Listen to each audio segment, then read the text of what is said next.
nakakainis ka, Petron. Bakit ka naglabas ng ganito kagandang langis, mga idol, mga kapanalig, no? So kung sa mga hindi pa nakakapag-bumibili dyan, na hindi pa nasusubukan tong Petron Sprint Scooter, no, mga idol, mga kapanalig. Kung yun yung pa nasusubukan, subukan nyo na, mga idol, mga kapanalig. So nakakainis talaga, naglabas si Petron ng napakagandang langis, no? So hindi na tayo bibili ng ganito karami kung hindi tayo na satisfied dun sa performance nito langis na to, mga idol, mga kapanalig, no? Kung gusto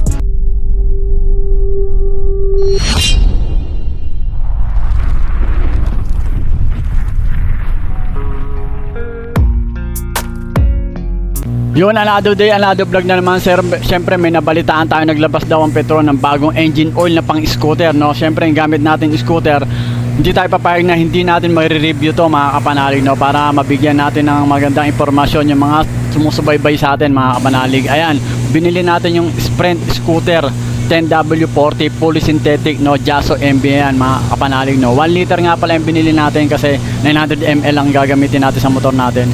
So umuwi na tayo, gamitin na natin tong pang change oil. Ayan, eto nga pala si Schneider, no. Ayan, makita nyo yung Odo, no, 47,000 na siya. And oil trip natin is 1,122 lang, no. Magche-change oil na tayo kasi hindi na natin pinapaabot yan ng mga 1.5. Nagche-change oil na tayo. Ayan, makita nyo, no, medyo maitim na siya. Yung last change oil natin, yung langis na ginamit natin, no.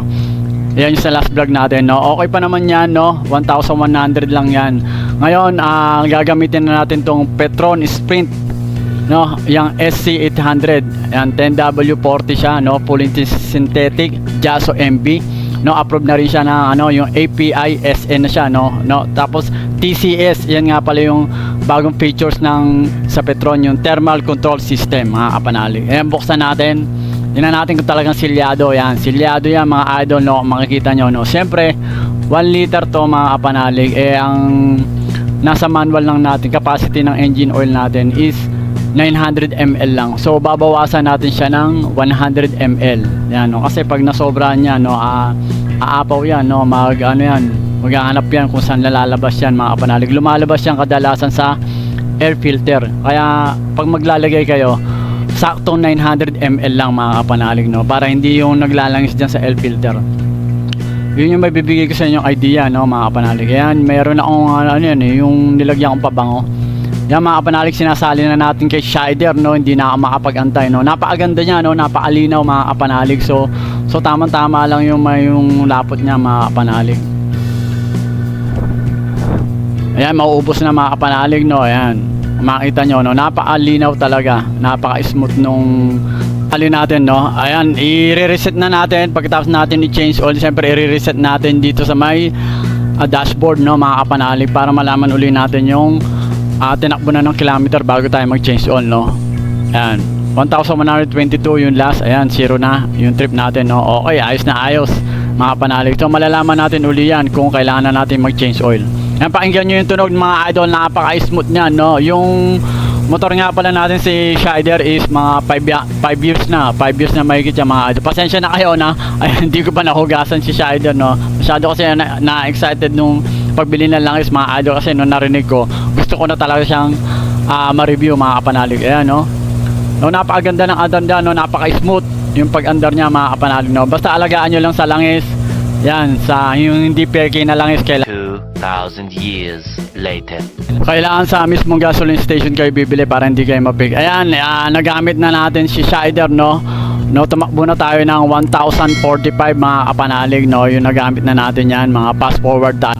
Ngayon magcha-change oil ulit tayo, mga kapanalig, no. Aalamin natin kung ano ba yung magiging kulay nung pag-change oil natin ngayon sa Petron Sprint, mga kapanalig. Ayan, i-change oil na natin siya kasi ginamit na natin siya 1,045 lang. Nag-change oil na tayo, hindi na natin pinaabot ng 1.5. Ganun tayo mag-change oil kay Schneider, mga idol.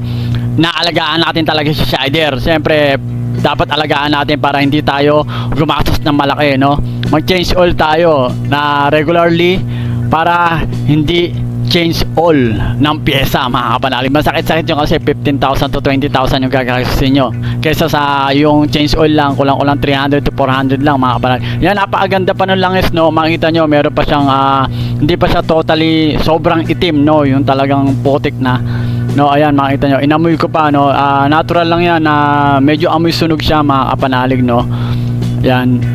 Ngayon magche-change oil ulit tayo dahil nagandahan tayo dun sa Petron Sprint do. Napabili uli ako mga kapanalig sa sobrang ganda ng takbo niya, yung smooth ng takbo niya, no. Bibigyan natin ng magandang review yan, no, pagkatapos natin i-change oil ulit mga kapanalig. Ayan.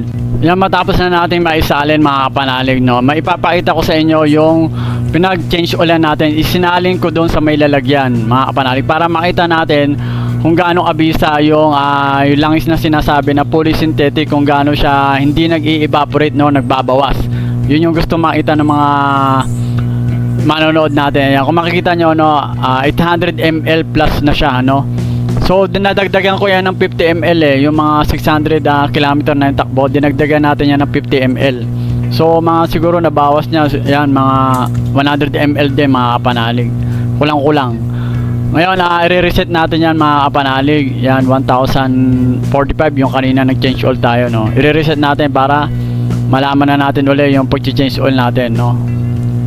Yan mga idol, no, na-reset na natin, na back to zero na natin mga kapanalig. Ngayon, i-start na natin si Shider para mapakinggan nyo yung tunog ng makina after natin ma-change oil yung gamit nating Petron Sprint mga kapanalig, no. Pasensya na kayo sa ingay ng aking mabait na aso. Yan, no, ayan, pati yung motor ko napaarumi pa, hindi pa natin na iwawashing, no. Pagkatapos nito iwawashing natin yan. Pakinggan nyo yung motor, no, yung tunog ng makina.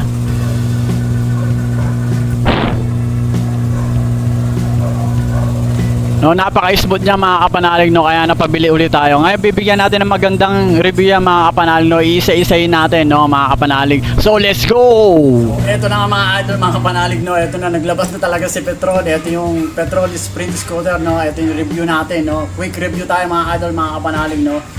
So nakakainis ka talaga Petron. Ba't ka naglabas ng ganitong langis, no? Napakaganda. Napakaganda yung nilabas mo langis mga idol, mga kapanalig, no. Ito nga pala yung Petron Sprint Scooter, no, 10W40. Ito yung ginamit natin dito kay Shider, no.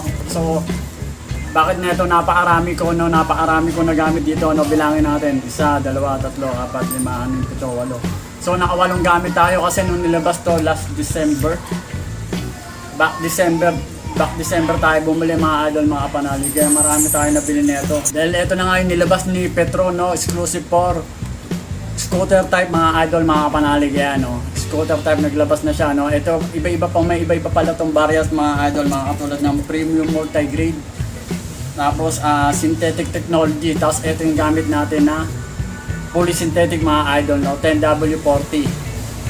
Tapos Jaso MB na siya dahil Jaso MB for scooter pag Jaso MB for scooter yung mga idol, no. Tapos API SN, no. Yung grade ng API dito sa na langis na to is SN mga idol, mga kapanalig, no. So napakaganda niya, no, napakaganda niya for scooter. Pwede siya pang touring, city driving, pang long ride, tapos mga pang MC taxi. Napakaganda nito mga idol, mga kapanalig, no. Yun yung gusto natin dito. Maganda dito sa Pilipinas kasi mga ginagamit natin, sobrang traffic dito. Maganda to for yung fully synthetic, no, stop and go, no, sa mga traffic. So ano ba yung naging experience natin dito sa paggamit nito natin na Petron Sprint Scooter na to, no? Ano yung mga naging experience natin? So yung first experience ko, no, yung sa arangkada. So napaka-smooth niya talaga, napaka-smooth niya agad, no, mga idol, mga kapanalig. So kung makita nyo yung viscosity niya, so tamang-tama siya dun sa specification netong NMAX natin, dun sa 10W40 na viscosity, tamang-tama siya, no. Kung unang arangkada mo pa lang, napaka-smooth na ng takbo mga idol. Kasi meron tayong mga, yung last review ko, no, dun sa about dun sa isang langis, no. Pag yung arangkada ko nung una, so may malagkit yung langis, indication sana medyo malapot. So etong Petron na to, yung Sprint Scooter to, unang arangkada mo pa lang smooth na mga idol, no. Yun yung kagandahan dito, kaya ako nagtagal, no. Unang arangkada mo lang smooth na. So tapos habang tumatagal siya, no, nung naramdaman ko siya mga 200 to 300 km, mas lalo pang smooth. Ibig sabihin, pag lalo mo siyang ginagamit, gumaganda pa. Gumaganda yung ano sa loob ng makina, yung smoothness ng takbo mga idol, mga kapanalig, no. Tapos yung nag-change oil tayo, no, may nakita natin, hindi siya masyadong sunog, no. Actually, nasusunog naman talaga yan, pero eto, hindi siya masyadong sunog. So yung change oil ko kasi no, mga 1,000 to 1,000 plus lang, no, hindi tayo umaabot ng 1,500, no. Kaya yung makikita nyo, yung umakita nyo naman sa 1,000, no, hindi pa siya totally sunog. So, maamoy mo talaga siya, may amoy na sunog pero hindi pa siya totally. So, magandang indication yon, maski araw-araw mo siya ginagamit, no. Hindi siya ganun yung high quality yung langis, yung endurance niya para dun sa yung sinasabi nga ng sa TCS, yung TCS pala, no. Ito pa yung special features nung langis na to, yung TCS, yung thermal control system. Meron siyang high endurance sa volatility saka yung oxidation. Yung volatility, pagka alam ko dyan, yung pag nagkakaroon ng moist, pag malamig, no. Unang start mo dun sa motor, no, yung siyempre pag malamig na natengge siya sa gabi, so bakal yan, mga steel yung makina natin, no, o alloy o something na o ano man yan, basta bakal, no, nagkakaroon siya ng moist. So yun yung pagkakalam sa volatility saka yung sa oxidation, no, high endurance sa oxidation. Yung high endurance daw siya sa pag-evaporate, no, pero sinasabi ko naman, no, as my experience, no, halos lahat naman ng langis nag-evaporate yan, nagbabawas, mga idol, mga kapanalig. Depende na lang yun sa gamit nyo. Kung maghapon talaga yan, kung ang AMC taxi nyo, long ride, no, maski anong high quality ng langis, magbabawas yan, mga idol. Kaya highly recommend ko pag palagi nyo i-check up yung level ng langis, no, pag nagbawas na, dagdagan nyo, no, kasi kailangan na natin ma-maintain yung sa level ng langis, palagi naka-level lang, kasi pag kulang na sa langis, no, kulang na yung lubrication na umiikot dun sa loob ng makina, no, doon nagsisimula yung tear and wear, no, yung nagkakaroon ng problema dun sa loob ng makina sa combustion system ng mga makina, mga kapanalig, no. Yun yung marerecommend ko sa inyo, check nyo lagi yung level ng langis para maganda yung performance doon sa loob ng makina, mga kapanalig. So ito langis na to, no, maganda doon sa makina, no, hindi ganun kainit sa makina, mga idol, na mga kapanalig to. Nakakainis ka, Petron, bakit ka naglabas ng ganito kagandang langis, mga idol, mga kapanalig, no. So kung mga sa mga hindi pa nakakapag-bumibili dyan at hindi pa nasusubukan tong Petron Sprint Scooter, no, mga idol, mga kapanalig, ito nga yung review. Kung hindi nyo pa nasusubukan, subukan nyo na, mga idol, mga panalig. So nakakainis talaga, naglabas si Petron ng napakagandang langis, no. So hindi na tayo bibili ng ganito karami kung hindi tayo na satisfied dun sa performance nito langis na to, mga idol, mga panalig, no. Kung gusto nyo kung umabot ka dito sa video na to, please like, share, and subscribe ka na dito sa aming channel, and pindutin mo na rin yung notification bell kung gusto mo yung mga ganitong pagre-review ng mga langis, mga idol, mga panalig, dito na sa aming channel, no. Kung may katanungan, mga idol, mga panalig, regarding dito sa mga langis-langis, no, huwag kang mahiyang magtanong, mag-comment lang dyan, na mag-comment lang kayo na mag-comment, mga idol, mga panalig.